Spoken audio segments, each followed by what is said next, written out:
అభిమంతులు ద్వారా దేవుని మహాత్ముని బట్టి మరి పరిశుద్ధ నేను ముందు పెట్టడానికి వచ్చే గొప్ప ఆధిక్యత.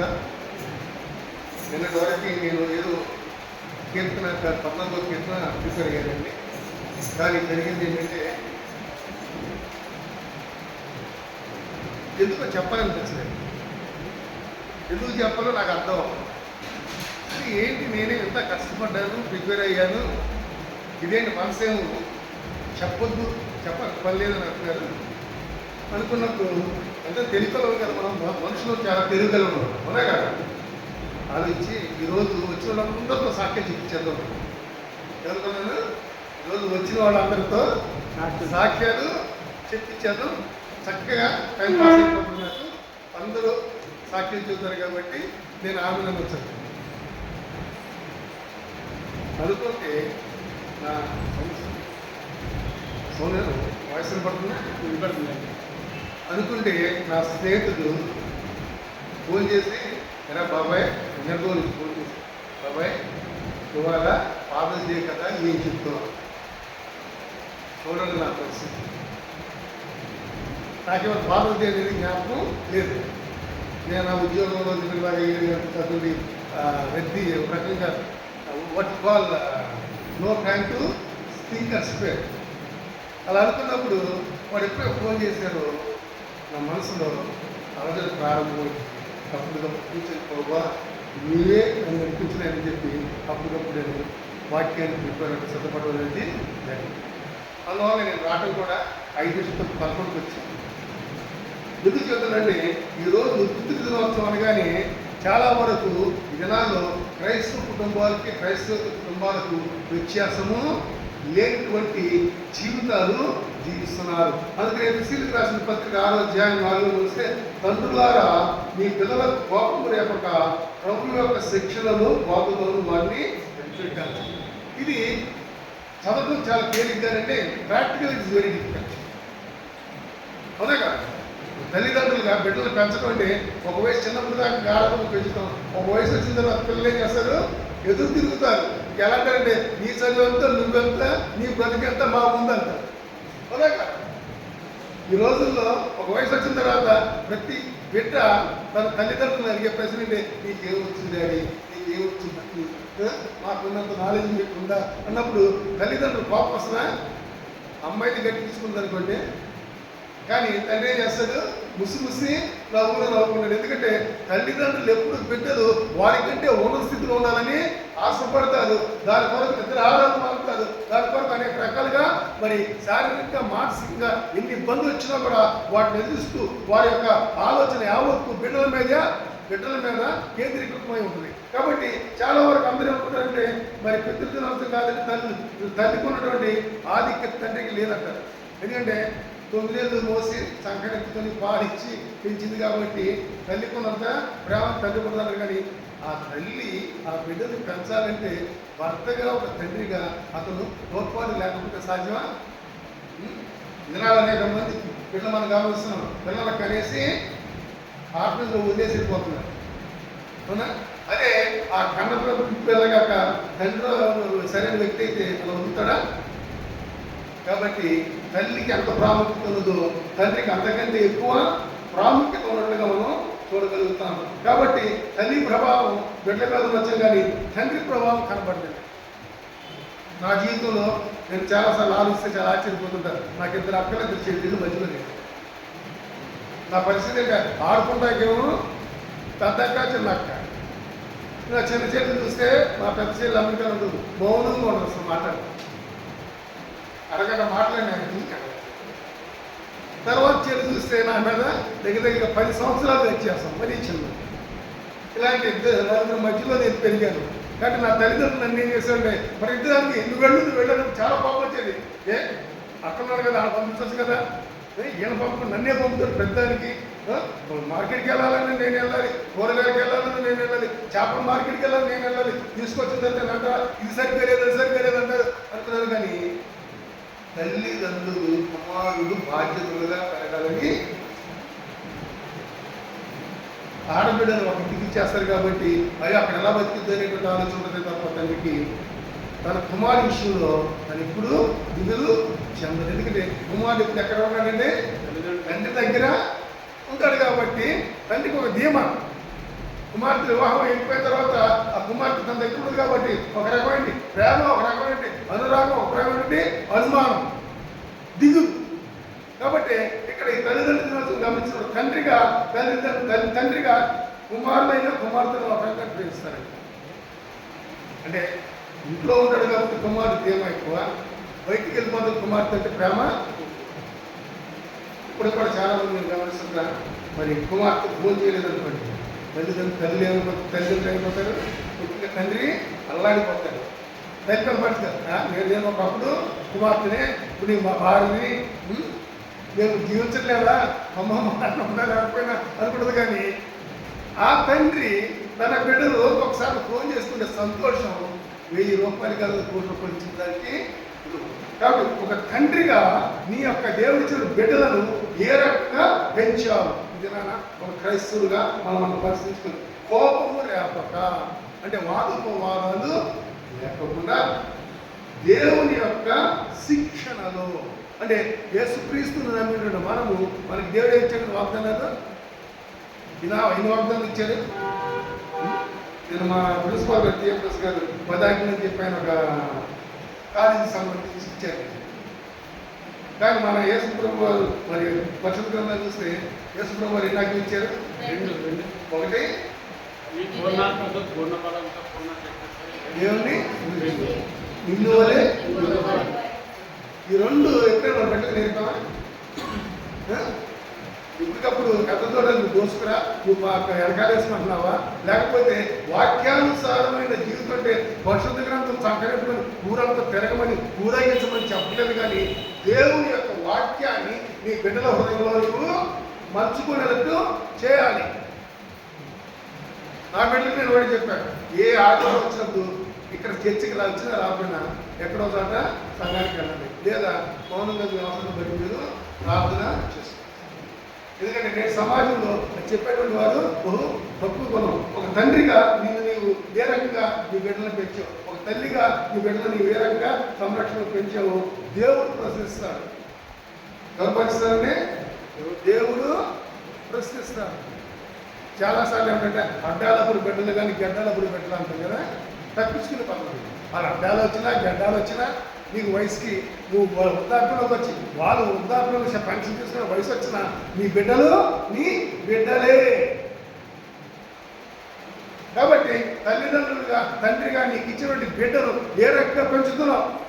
ఏదో ఆటకాయితంగా ఏదో డబ్బు ఇచ్చేసో, సెల్ ఇచ్చేసో, లేక కోరి బట్టలు తెచ్చి ఇచ్చేసో, ఆహారం చేసేందుకుంటే కాదు. You are responsible person to make him as a good and ethical and Christian and social animal in the society. Do you know that? తండ్రిగా చేయాల్సిన బాధ్యత ఏంటంటే బిడ్డకు కావాల్సిన అవసరం నువ్వు తీర్చాలి. అదే సమయంలో ఆ బిడ్డను ఈ లోక సంబంధంగా ఈ లోకంలో ఏ రకంగా పోరాడి మరి తన యొక్క నీతిని చెరపోకుండా, నియమం చెరపోకుండా ఈ యేసుక్రీస్తు ప్రేమలో ముందుకి పెంచాలి.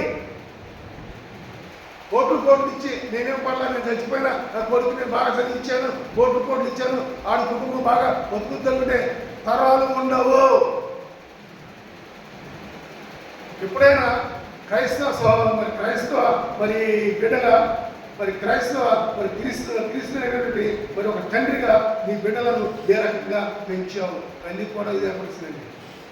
తండ్రి దినోత్సవం మాత్రాన తల్లి లేకపోతే తండ్రి ఉంటాడా?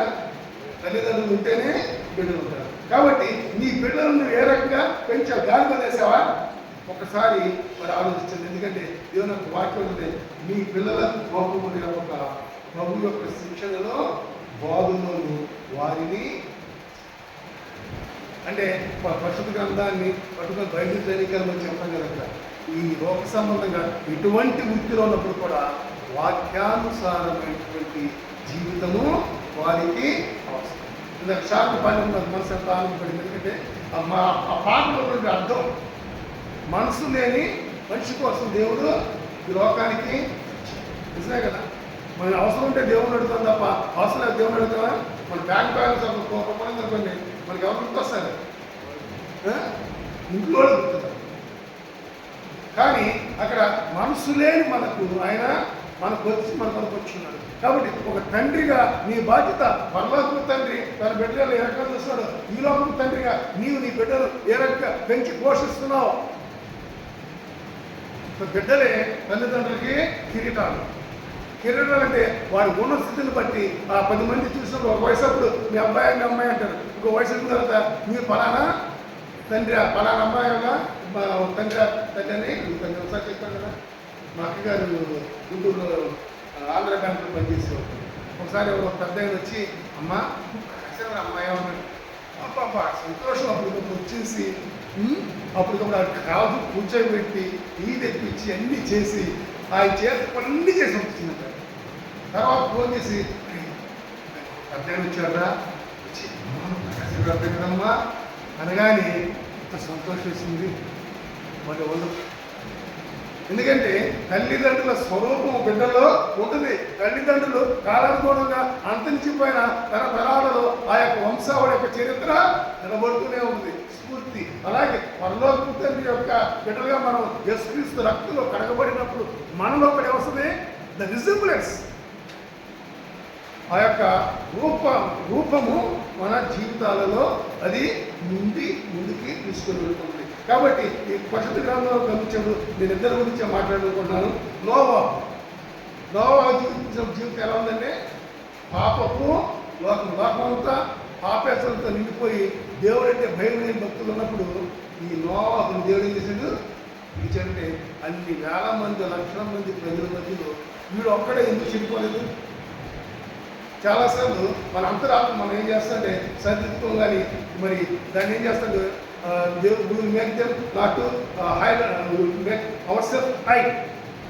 దాచుకోవాలని చూస్తాం. ఇక్కడ నోవా జీవితాన్ని మనం గమనించినప్పుడు నోవా అందరూ వల్ల దేవుడు అని తెలియదు, కానీ దేవుని నెరవేరేందుకు కూడా దేవుని భయభక్తులు కలిగినటువంటి వ్యక్తి. యెహోవా దేవుడిని ఆయన తెలిసేంతవరకు. కానీ దేవుడు ఉన్నాడు, ఒక వ్యక్తి ఉన్నాడు, సృష్టికర్త ఉన్నాడు. ఆ సృష్టికర్తకు నేను ఎప్పుడైనా సమాధానం చెప్పాల్సి వస్తుందేమో అనే భయభక్తులు కలిగి అతను జీవించాడు. అతను జీవించడం మాత్రమే కాదు, ఏం చేశాడంటే తన కుటుంబము యావత్తు దేవుని భక్తిలో ఉంచాడు. ఈ బిడ్డలు ఎప్పుడైనా సరే పొద్దున వెళ్ళేదాన్ని ప్రార్థించిన అమ్మ చెప్పాను. ఈ బిడ్డలు ఎప్పుడైనా సరే అక్కడికి వెళ్ళేదాన్ని ప్రార్థించి నాన్న ప్రార్థించి నమ్ముతున్నాను.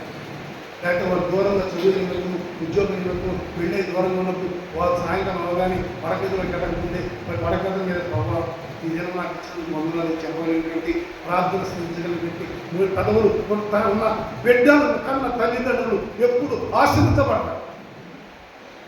Is a fact. ఎందుకు చెప్తున్నానంటే నీ బిడ్డలకి చిన్నవి కూడా కాకపోతే ఇంకెందుకు జీవితం? సమాధుల మీదనే సొన్నం కొట్టిన సమాధులు వాళ్ళు కూలిపోయేందుకు పనికిరావు, కానీ బయట ఉండదు. తలతల్లాడుతూ ఉంటుంది. సంవత్సరం ఒకసారి వస్తుంటారు, 7 సంవత్సరాలు మర్చిపోతారు. మనకి 4 సంవత్సరాలు ఆగితే ఉంది ఆ సమాజం నొప్పులు పాల్గొంటారు. అది జీవితం. కానీ దేవుడు నీకు ఇచ్చిన పిలుపు ఎటువంటి పిలుపు?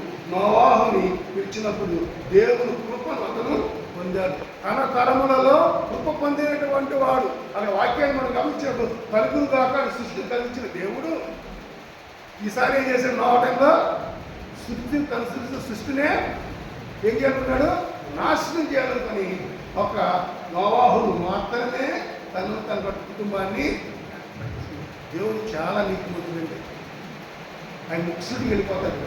చాలాసార్లు క్రైస్తవులకు వచ్చే సమస్య ఇదే, నాలా బిడ్డకు వచ్చే సమస్య ఇది. నేను మొహం మీద మాట్లాడతాను, అది నాకు అనవసరం. కానీ కొంతమంది అంటే రయాలు పాస్టర్ గారు పనిచేస్తున్నాం కదా, మొహం మీద మాట్లాడుతున్నారు. అది నా పద్ధతి అండి. ఉన్నట్టుగా మాట్లాడటం నాకు అలవాటు. అంతేగాని ఉన్నది లేనట్టుగా మాట్లాడుతూ నాకు తెలీదు. నా అధికారైనా సరే ఎవరైనా సరే ఏదో ఉంటే ఇది తప్పు అని చెప్తాను ధైర్యంగా. ఎందుకంటే నా దేవుడు నాకు నేర్పింది, నా తల్లిదండ్రులు నాకు నేర్పినటువంటి ఇది. నా తల్లిదండ్రులు అబద్ధం ఆడొద్దన్నారు, తప్పు చేయొద్దన్నారు. తప్పు చేస్తే తప్పుని ఒప్పుకోవాలన్నారు. ఏ రోజు కాదు సాయంకాలం పడుకునే ముందు నువ్వు దేవుని సన్నిధానం ప్రార్థన చేసుకో అన్నారు. నీ గురించి, నీ కుటుంబం గురించి, నీ బిడ్డల గురించి, నీ సంఘం గురించి, అన్నిటి గురించి నీవు ప్రార్థన చేసుకున్నారు. ఆదినం నుంచి ఈ దినం కూడా నా తల్లిదండ్రులు నాకేం నేర్పారు అదే నేను చేస్తున్నా, అంతకు మించి నేనేం చేయట్లా. ఎందుకంటే తల్లిదండ్రుల యొక్క వాక్యానుసారం పెంపకమే మన యొక్క బిడ్డల యొక్క భవిష్యత్తు వెలుపులకు వస్తున్నది. నోవాహు మనం గమనించినప్పుడు ఆయన మన నోవాహు పెద్ద షిప్పులు ఆర్పడదని పెద్ద వాడను నిజంగా వాడు తయారు చేసిన మాటలని మరి వాడు తయారు చేసినప్పుడు మొన్నే కదా చరిత్రకారు పట్టుకొని తెలిసే తీసుకుంటారు. ఆ రోజుల్లో మరి నోవాహుకి ఎన్ని సంవత్సరాలు కట్టాడు అంటే ఇన్ని సంవత్సరాలు దేవుని ప్రేమ ఆ ప్రజల మీద అర్థం చేసుకుంది. నోవాహు వాడ కట్టేంత వరకు కూడా ప్రజలు ఆయన ఇచ్చాడు. నేను చేశాడు, నాకు చేశాడా, పరమాత్మ ఇప్పించాడా? ప్రకృతి అంటే the God gives you the time to realise. దేవుడు ప్రతి కుటుంబానికి కూడా దేవుడు సమయాన్ని ఇస్తాడు. నోవాహుని ఏర్పాటు చేసుకున్నాడు. వాడ కట్టే లోపల ఆ ప్రజలు ఏమైనా చేశాడు, ఏం చేయాల మారుతారేమని చూశాడు. కానీ ప్రజలంతా ఏమన్నారు, పిచ్చోడా అసలు వర్షం అంటే ఏంటో మనకు తెలియదు, వాన అంటే ఏంటో తెలియదు, నువ్వెవరో కట్టుకున్న ఇంటి ముందు పెద్ద వాడ దేనికని అపహాస్యము. దేవుని ఎందుకు వ్యక్తులైనటువంటి తండ్రులను అపహాస్యము ఇలా బాగా చేస్తాడు. నా జీవితంలో కూడా అనేక మరి నా సొంత అక్కచెల్లి నేను చెప్పాను కదా, నువ్వు మాస్టర్ పని చేసుకునేవాడి, నీకెందుకురా నీ బిడ్డలు ఇంజనీర్లు డాక్టర్లు అనుకుంటున్నారు, నీకెందుకురా కోటాలు లేనివాడి నీ పిల్లలు ఎందుకు చదివిస్తావు, నీ చదువంతా నీ బ్రతికంతా నీ ఆస్తుపాస్తులు ఎంత. మౌనంగా దేవుని ప్రార్థన చేశాను. ఆకాశ పక్షులకు ఆహారం ఇచ్చిన దేవుడు, నన్ను నా తల్లి గర్భం అంటే ఏర్పాటు చేస్తున్న దేవుడు, నా జీవితంలో నేను కోరికలు ఇచ్చాను దేవుడు.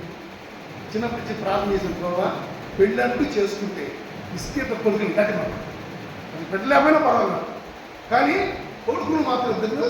ఎందుకంటే నాకు కష్టం వచ్చినప్పుడు నన్ను ఆదుకున్నాకు ఎవరు లేదు, నా ఇబ్బందులు వచ్చినప్పుడు అనుకుంటున్నాను ఎవరు లేదు. చిన్న బలి మీద లేకుంటే కాలికి పోయి వచ్చి ఇదైతే నా సొంత అక్కగారు వచ్చి మరి కాలికి పోటీ చచ్చిపోతే బాగుంటుంది కానీ ఏమన్నారు, చచ్చిపోతే నువ్వు బాగుండు అన్నప్పుడు నేనేం బాగుపడిందంటే నా దేవుడు నా పక్షాన్ని ఉన్నది. పరలోకం తండ్రి తన బిడ్డగా నన్ను ఏర్పాటు చేసుకుని ఆయన బిడ్డగా దేవుడు నాకు ఇచ్చిన జీవితంలో నా బిడ్డలు నేను నా స్తోమత మించి నేను ఇచ్చాను. అనేక సార్లు ఎంతమంది దగ్గర అప్పటికైనా నాకు తెలుసు. నా బిడ్డ చదువు విషయంలో అనేక మందిని అంతరాత్మ చంపుకునేవాడిని, తప్పని పరిస్థితి. ఎందుకంటే బిడ్డలు ఆ ముందు చెప్పరు కదా, రేపటిగా డాడీ వాళ్ళకి కావాలి నేను కట్టాలంటారు. మా మిస్సెస్ ఏమంటే మీరు చూడండి కానీ చూడాల్సిందే చిన్న మాట. ఎందుకంటే ఇంటి ఆడ మనిషి బిడ్డల్ని పోషించి ఆలాపాలు చూడగలదు కానీ ఆర్థికంగా ఎక్కడి నుంచి తీసుకురావాలి కదా. అలాంటి సమయంలో కూడా దేవుడు నాకు ధైర్యాన్ని ఇచ్చి నా బిడ్డలను నేను చదివిస్తానికి మరి ముందుకి అంటే నేను నా బిడ్డలు ఎలా చూస్తున్నానంటే పరలోక తండ్రి నన్ను చూసిన దాన్ని బట్టి నేను నా బిడ్డల్ని చూడగలుగుతున్నాను. అటువంటి సాక్ష్యము నీలో మన అందరూ ఎంతమందిలో ఉన్నది. ఎందుకంటే అబ్రహాముని మనం గమనించాము. మరి యొక్క నోవాహు అయినప్పుడు ఏమైంది, పడవ మరి నోవాహు యొక్క బిడ్డలు మాత్రమే రెండోది మనం అబ్రహాం కూడా దేవుడు చేస్తా సర్వసృష్టి చేస్తా తెలియదు. ఉమ్మడి వ్యాపారం విగ్రహాలు చేసుకునేటువంటి వ్యక్తి ఊరు. అలాంటి వ్యక్తిని పిలిచాడు. పిలిచిన ఏం చేశాడు, బయలుదేరుతూ పాటు ఏం చేశాడు, మరి యొక్క సహోదరు అయినటువంటి అన్న కుమారుని కూడా లోతుని ప్రకటించుకున్నాడు. తెచ్చుకున్నప్పుడు దేవుడు ఎవరిని పిలుస్తాడో వారిని పిలుస్తాడు. వాక్యం మనం గమనిస్తే అబ్రహాము మాత్రమే పిలిచాడు, లోతు పిలుస్తాడు. కానీ అబ్రహాముతో పాటు వచ్చినందుకు లోతు యొక్క ధైర్యం జీవించాడు. అంటే నిన్ను ప్రేమించాడు కాబట్టి దేవుడు నీవు ఇతరులు ఏదైనా దాన్ని చూపిస్తే ఆ వారి ఏదైనా కూడా దేవుడు దాన్ని కరుణ చూపెడతాడు. మనం క్రైస్తవ కార్మికులు కూడా మన స్నేహితులు ఉన్నప్పుడు వారి గురించి మనం ప్రార్థన చేసినప్పుడు దేవుడు వారి ఏదైనా ప్రేమను రోజు ద్వారా మనం తీసుకుంటున్నాం. మరి అబ్రహాము మనం గమనించండి, దేవునితో స్నేహం నోవాహు దేవుడితో నడిచాడు. వేరే విషయం అవునా. మరి అబ్రహాము అంటే దేవునితో స్నేహం చేశాడు. అంత మాత్రమే కాదు కానీ దేవుని యందు నమ్మిక ఉంచాడు. తండ్రికి ఉండాల్సింది ఏంటంటే మనోధైర్యంతో పాటు విశ్వాసం ఉండాలి. తను నమ్మిన దేవుని యందు ముందుకి సాగుతూ తన కుటుంబాన్ని ముందుకు తీసుకెళ్ళి దమ్ము ధైర్యం ఉండాలంటే విశ్వాసం లేకపోతే సాధ్యము కాదు. ఇక్కడ మనం గమనించినప్పుడు ఎంత నమ్మకం ఉన్నదండి, దేవుని నమ్మకం. హాయిగా చక్కగా ఎంతమంది పనివారు, 500 మంది పనివాళ్ళు బయలుదేరేది. అవునా కదా? అబ్రాహాంకి ఇచ్చినప్పుడు అబ్రాహాంతో పాటు ఎవరు వచ్చారు పనివాళ్ళు? దగ్గర 500 మంది ఎంతమందో ఆయన వెనకాల వచ్చారు. అంటే ఎంత లగ్జరీగా జీవించే మనిషి అయినా, అవునా కదా? అలాంటి వ్యక్తిని పిలవగానే ఏం చేశాడు? వాటన్నిటిని వదిలేసి ముందుకి వెళ్ళినట్టుగా మనం చూడగలుగుతున్నాం. చూసినప్పుడు ఆఖరికి పక్షి పెట్టాడు కదా, పక్షి పెడితే అబ్రాహాం చేశాడు? ఇస్సాకుని బలి ఇవ్వడానికి ఇష్టపడ్డాడు కదా. చాలాదేని కత్తి లేపినప్పుడు దేవుడు ఏముంది? అబ్రహామా, నువ్వు విశ్వాసపరిచు, నువ్వు విజయం పొందావా, నీ తరాలు నీకు అభివృద్ధి పొందాయి. దేవుడు అనేక సార్లు మన జీవితాల్లో ఇలాంటి పరిమితాడు. బలిపీఠం కట్టాక దేవుడు చూపించినట్టుగా లేఖనాలకు స్పష్టంగా చెప్పబడుతుంది ద్వారా దేవుడు మనకిచ్చినటువంటి బిడ్డలను ఏ రకంగా పరిపాలించుతున్నాం. ఒక తండ్రిగా నీ బాధ్యతను గుర్తెరుగుతున్నావా? ఒక తండ్రిగా కడవరకు ఈ భూమి మీద తుది శ్వాస విడిచే వరకు తండ్రి బాధ్యత తండ్రిదే, తల్లి బాధ్యత తల్లిది విస్మరించడానికి అవకాశము కానీ ఏ రకంగా ఉంటున్నాం. కాబట్టి చాలాసార్లు మనం ఏమనుకుంటామంటే ఆ బిడ్డ పెద్దలు ఏదైనా కానీ వాక్యానికి వ్యతిరేకం ఏం లేదు ఇక్కడ. ఎందుకంటే ఆదికాండం 2:24 ఉంది. కాబట్టి పురుషుడు తన తండ్రిని తన తల్లిని విడిచి వారిని హత్తుకును, వారు ఏకశరీరమై ఉంటారు. అంటే ఒక వయసు వచ్చిన తర్వాత ఈ బిడ్డలు కనిపెట్టి పేసిన బిడ్డలు దూరం అయిపోయి ఇప్పుడు భార్యాభర్తలుగా జీవిస్తారు. అప్పుడు సంతోషపడాలి కానీ వేదన పడకూడదు. ఇప్పుడైతే పర్లేదండి. పూర్వకాలం అంత కష్టమే. ఊరు దాటిచ్చేవాడు, జిల్లా దాటిచ్చేవాడు, ఉత్తరం రాసుకునేవాడు. రంకాలు మేలెత్తేది, రంకాలు పొద్దున్నే సాయంత్రం. ఇప్పుడైతే ఆడియో కాలు వీడియో కాల్ చేస్తున్నారు. అవునా? ఆ రోజులు అప్పుడు కూడా బిడ్డలు దూరం ఇచ్చి కూడా అనే చేసేవాడు. ప్రతిరోజు బిడ్డలు ఇచ్చేసారు. ఎందుకు? వాడు మేలు కోరుకోవాలి. అంటే అదొక కుటుంబం ఏర్పడుతుంది. కాబట్టి ఆ కుటుంబాన్ని ఆస్వాదించేలాగా నువ్వు మరి నీ ప్రార్థన జీవితం ఉండాలి. ప్రతిరోజు దేవుడు నీకు ఇచ్చిన బిడ్డల గురించి నువ్వు ప్రార్థన చేయగలుగుతున్నావా? ఎందుకంటే పట్టుకుంటా వయసు తర్వాత విడిపోవాలి. నా జీవితంలో మరి చక్క ఫ్లాట్ అపార్ట్మెంట్కి ఇచ్చాను కదా, సంతోషం ఉన్నా. ఒక ఫ్లాట్ పెద్దకొడికి ఇచ్చాను, ఒక ఫ్లాట్ నా చెరుకొని ఇచ్చాను, ఒక ఫ్లాట్లో నేను ఉన్నాను. సడన్గా నా పెద్దకొడికి ఏం చేశాడంటే నాకు చెప్పకుండా నమ్మేస్తుంది తెలియదు. నాకు పేరు ఇంత సాగు వేసుకొని డాడీ నాకు అక్కడ దగ్గర అనుకుని ఎంత బాధ అనిపిస్తుంది. ఒక వాక్యం నేను మాట్లాడింది. ఒక వయసు వస్తుంది, బిడ్డలో ఇందు నుంచి విడిపోతారు. కానీ నీ ప్రేమనిచ్చే వారిని దూరము. అప్పటి నుంచి నేను ప్రార్థన చేయడం మొదలుపెట్టిన ప్రభువా, నా బిడ్డ ఫలానా దూరం ఉన్నాడు కాబట్టి బిడ్డని కావడంలో వాక్యానుసారంగా జరుగుతుంది. ఇక్కడ మళ్ళీ కొంచెం బాధపడ్డాను. ఒక 6 నెలలు చాలా బాధపడ్డాను. అయ్యో చిన్నప్పటి నుంచి ఎత్తుకున్నాను, ఆసుపత్రికి పట్టుకెళ్ళాను, ఇబ్బందులు చూశాను, మరి డబ్బులు కావాలి తప్పు చేశాను, అది చేశాను, ఇది చేశాను. ఈరోజు వాడు ఎక్కడొచ్చి ఎగిరిపోయాడు. కానీ ఎక్కడొచ్చి ఎక్కడ ఎగిరిపోవడం ఇంకా నయ్యం. నా పక్కింటి ఆయన అయితే 2 కొడుకులు. ఒక కొడుకు అమెరికాలో సెటిల్ అయిపోయాడు, ఒక కొడుకు ఇంకే దేశంలో సెటిల్ అయిపోయాడు. ఆస్తి కోట్లు ఆస్తుంది. దీని వస్తుంది. ఆయన చూస్తే నేను సంతోషపడతాను. ఫోన్ చేయగానే అందుబాటులో ఉంటాను. నా బిడ్డ దేవుడు అంతే కదా. ఇప్పుడు ఆయన ఫోన్ చేయగానే నా బిడ్డ రాటకుండా పాస్పోర్ట్ తీసుకుంటే కానీ రాదు. కానీ నాకు దేవుడు ఏం చేశాడు? ఫోన్ చేశాడు. నాకు ఒంట్లో బాగాలేదంటే అరే చెప్పండి అంటే నాకు జమ్మతో పంపిస్తాను, తీసుకోండి డాడీ ఇంకో పనులు పంపుతున్నాను. దాన్ని బట్టి నేను దూరంగా బిడ్డ నాకు మరీ దూరంగా. కాబట్టి అందుని బట్టి కూడా మనము దేవుని స్థుతించాలి. దేవుని ఫ్లైట్లో వచ్చేస్తాను. ఈ రోజుల్లో ఇండియాలో ఎక్కడో కూడా ఫ్లైట్లో వారంలో ఇంటికి వచ్చేస్తాను. కాబట్టి నీ బిడ్డలను నువ్వు ఏ రకంగా పెంచుతున్నావు? తండ్రి ప్రేమ తల్లి ప్రేమ మధ్యలో జీవిస్తున్నారా? చూడండి, మనం గమనిస్తే నీ దేవుడైన నీ యెహోవా నీకు అనుగ్రహించే దేశం నీవు దీర్ఘాయుష్యమంతున్నట్లు నీ తల్లిదండ్రులను నీవు నిర్మాణించను. వయసు ఉన్నప్పుడు తల్లిదండ్రులు కానీ వృద్ధాప్యం ఉన్నప్పుడు తల్లిదండ్రులు కాదండి. నేను వాటిని వృద్ధాప్యం ఉన్నటువంటి నీ తల్లిదండ్రులు నీవు ఇచ్చినప్పుడే నీవు దీర్ఘాయుష్యమంతులు అవుతావు. నీకు ఇచ్చిన లోకము అంటే ముందే ప్రాంతం దేవుడు. కానీ ఈ మాట ఎప్పుడైనా తల్లిదండ్రులు చెప్పారు అనుకున్నాం. ముందు మనం చూస్తే కదా మన తల్లిదండ్రులు చెప్పాలి. అవకాశాన్ని దుర్వినియోగం చేసుకొని సద్వినియోగం చేసుకోవాలంటే సాధ్యమా? కొలత దేవుడు తెలిసింది.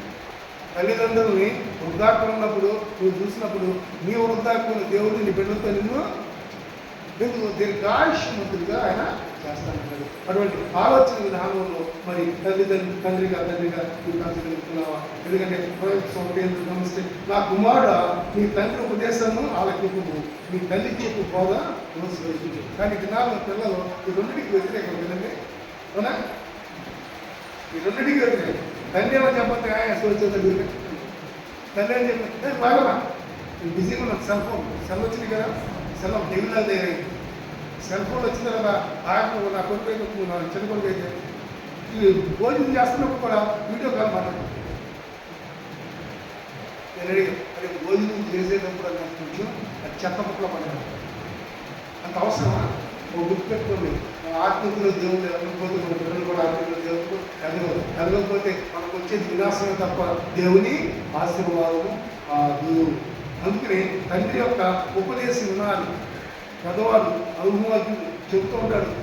చెప్పినప్పుడు వాటి వినుట ద్వారా నీ కుటుంబము, నీ జీవితము మంచిగా ఉంటుంది. నీ తల్లి చెప్పేటువంటి బాగా కోసివేపు. తల్లిదండ్రులు ఎప్పుడు బిడ్డలు మంచిగా ఉండాలని కోరుకుంటారు, చెరుపాటు కోరుకుంటున్నాను. ఏ తల్లిదండ్రులు దుర్మార్గులైన కూడా వారి బిడ్డలు మంచిగా ఉండాలని కోరుకుంటారు. కానీ తల్లిదండ్రుల మాటలు వినండి, ముందు వినండి, తర్వాత ఆలోచించండి. అంతేగాని వెనుక చెప్పదు నాకేం చెప్తావు అని మాత్రం ఇది చెప్పాలి. 3:4 6 నా కుమారుడ నీ తండ్రి ఆజ్ఞను గైకొనుము, నీ తండ్రి ఉపదేశం త్రోసి లేకుము. తల్లిదండ్రులు ఎప్పుడు ఆత్మీయంగా పెంచాలనుకుంటారు, ఆర్థికంగా పెంచాలనుకుంటారు, సామాజికపరంగా పెంచాలనుకుంటారు. అదే సమయంలో దేవుని కూడా పెంచాలనుకుంటారు. మా చిన్నప్పుడు కుటుంబ ప్రార్థన లేదు, ఇప్పుడు కుటుంబ ప్రార్థన లేదు. ఒక పక్కన వంట చేస్తున్నప్పుడు కట్టెలు పోయిన దొరికితే కూడా అందరినీ కూర్చోబెట్టి వాక్యం తెలియచ్చు. కట్టెలు పోయి మీకు తెలుసు కదా, మనం చేస్తూ లేదు కదా. కట్టెలు పోయి ఒక పక్కన ఉద్యోగం చేసి వచ్చి చేస్తున్నా కూడా వాక్యం చదవలేదు, వాక్యం చదువుతాను, ప్రార్థన చేసిన ప్రతి ఒక్కరిని ప్రార్థన చేయలేదు, అందరూ చేస్తున్నారు ప్రార్థన. ఈరోజుకి జ్ఞాపకం చేసుకుంటే కారణం ఆవిడ నేర్పిన ఎటువంటి స్థితిలో కూడా ప్రార్థన జీవితం మర్చిపోతాను. గంటలు మోసం ప్రార్థన చేయడం వల్ల దేవుని సన్నిధానంలో ప్రార్థన చేసినప్పుడు మనం నిన్ను ముందు దేవునికి సమర్పించుకోవాలి. The spirit of God will lead you to how to pray. నీ సొంత భాషలో దేవుని స్థితించక్కర్లా. దేవుని నిన్ను సమర్పించుకుంటే దేవుని ఆత్మ మీద ఉన్నప్పుడు దేవుని ఆత్మ నిన్ను ఏం చేస్తుంటే నడిపించినప్పుడు దేవుని నువ్వు ప్రే చేయగలుగుతావు, స్థితించగలుగుతావు, భయంపరచగలుగుతావు. ఈ యొక్క దేవుని యొక్క ఆశీర్వాదాలను నువ్వు పొందగలుగుతావు. అందుకని యెషయా గ్రంథం గమనించిన 9:6 ఆయన మన దేవుడు ఎవరు నిత్యుడకు తండ్రి.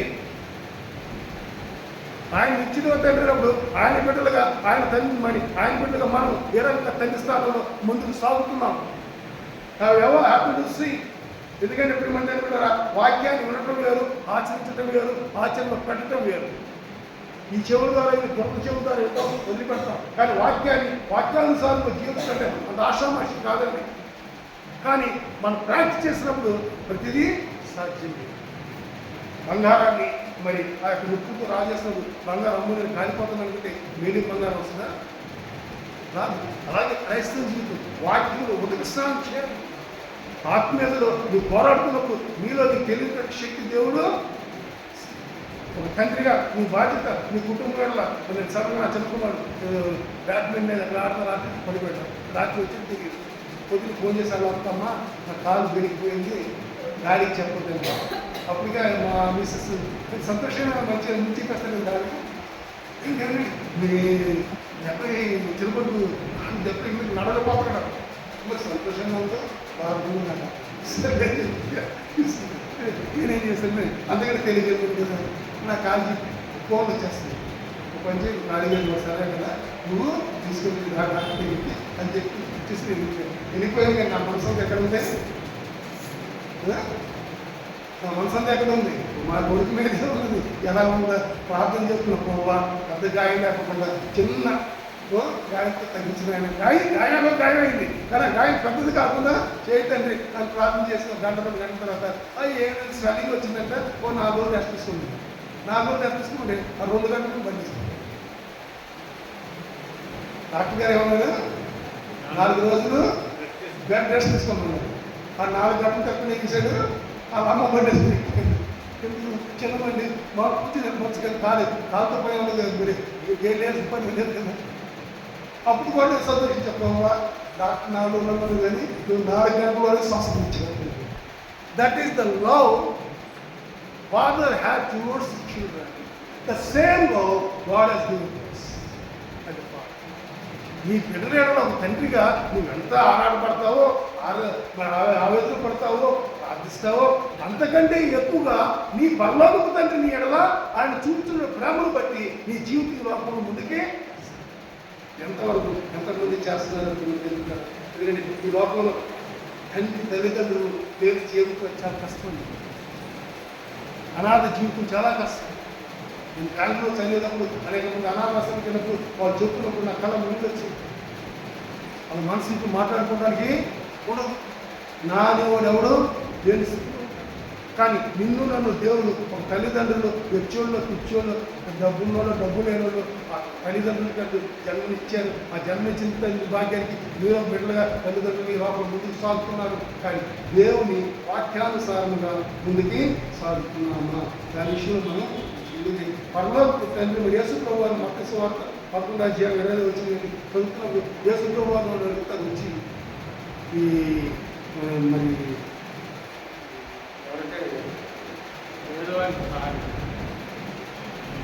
నేను ఆకలి కొంటే నాకు ఆహారం పెట్టింది.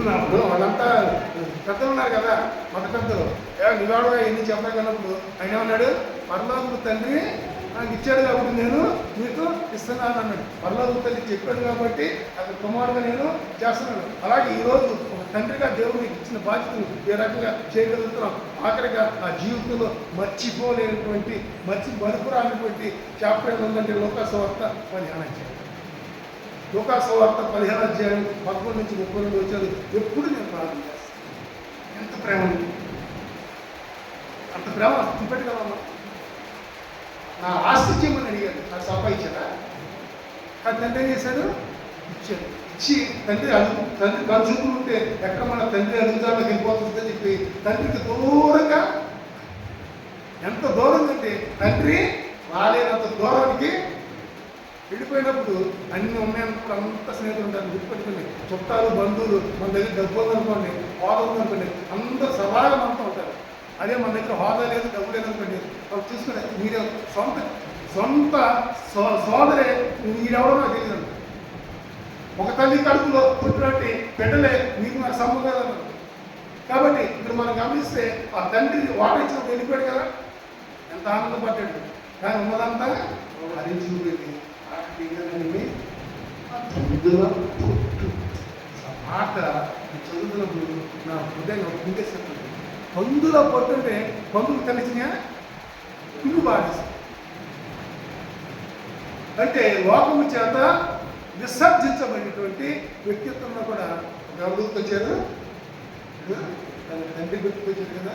ఏమంటున్నాడు అక్కడ అసలు ఆ వాక్యం మీరు ఇంటికి తర్వాత ప్రార్థన కొరకు చదవండి.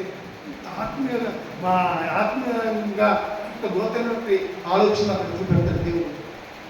మనసులో ఏమనుకున్నాడు? నా తండ్రి దగ్గరికి వెళ్తాను. తండ్రి నేను నీకును దేవునికి అంటే he has brought up godly way. చాలా మందికి అర్థం అవుతుంది. ఇప్పుడు తండ్రి దగ్గర నుంచి విడిపోయినా తండ్రి ఎలా పెంచాడు? దేవుని యందు భయభక్తులు పెంచాడు కాబట్టి అతను ఏమన్నానుకున్నాడు? నేను దేవుడికి నీకును విరోధము చేశాను. ఇప్పుడు నేను నీ దగ్గర కుమారుడిగా కాదు కానీ ఒక పనివాడిగా ముద్దు కోసం కానీ గౌరవ నుంచి చూశాడు. తండ్రి ఏం చేశాడండి? తన పనివాడికి పిలిచాడు. తండ్రి వయసు పెరిగిపోయింది కదా పరిగెత్తలేదు కదా. పంపి అతను ఏం చేస్తాడు? మా మురికి గొడ్డలని తీసేసి బట్టలు డైరెక్ట్ చేసి ఇక్కడ మెడనే ముద్దాడంటే ఈ ఊళ్ళంతా తగ్గిపోతుంది. మెడ మీద ముద్దు పెట్టుకున్నాడు కానీ శుభ్రంగా స్నానం చేశాడు. ముద్దు పెట్టుకున్నాడు. లోక సంబంధమైన తండ్రికి తన బిడ్డలు ఎంత దిగజారి స్థితిలో ఉన్నా, ఎంత హీన స్థితిలో ఉన్నా, ఎంత దుర్భాగ్య స్థితిలో ఉన్నా, దౌర్భాగ్య స్థితిలో ఉండి వారి సన్నిధానానికి అమ్మ నాన్న అని వచ్చినప్పుడు వారు ఆ బిడ్డను బిడ్డగానే చూస్తారు తప్ప వేరొకటిగా చూడలేరు. అలా చూస్తే వారు తండ్రులు కాదు. నిజంగా యొక్క వాక్యాన్ని చదువుతున్నప్పుడు ఆయన ఎంత ఆనందపడ్డాడు. ఆనందపడి చేశాడు. ముందుని అంటే మనసు దూరంలో కానీ పెట్టేయాలని ఎప్పుడు తండ్రి హృదయంలో పెట్టేయాలా కడవరకు ఆలోచిస్తూ ఉంటాడు. అందుకని అక్కడ గమనించడం రెండో కొడుకు వచ్చేది పెద్దలు నేను ఎప్పుడు అడిగి ఇచ్చామన్నప్పుడు తండ్రి మాట్లాడు నువ్వు ఎప్పుడు నా దగ్గర ఉన్నావు కదా అని కావాలి. ఎందుకంటే తన దగ్గర ఉన్నాయన్నీ అక్కడ అర్థం ఏంటంటే తల్లిదండ్రుల సంరక్షణ బిడ్డల జీవితాలు ఎప్పుడు పాడైపోతుంది. ఒకవేళ పాడైపోతున్న బాగు చేసి ముందుకి నడిపిస్తారు తండ్రి. కానీ గొప్ప ఆధిక్యతను మనం కల్పిస్తే మన తల్లిదండ్రుల ద్వారా మనం ఏమి నేర్చుకున్నాం. ఈ తల్లి దినోత్సవం కలిసి తల్లి బయటకు కనపడ తండ్రి బయటకు కనపడదు, కానీ తల్లి బయటకు కనపడుతుంది. కానీ తండ్రి లేకపోతే తండ్రి మనం ఎంత ఇదేగా కూడా తన బిడ్డల సేవనే గొప్ప ఆధిక్యత తండ్రి ఇచ్చినటువంటి తండ్రికి మరి కరువుగా ఉన్నటువంటి మరి క్రైస్తవ సమాజానికి క్రైస్తవ సమాజానికి దేవుడు ఆశించారు.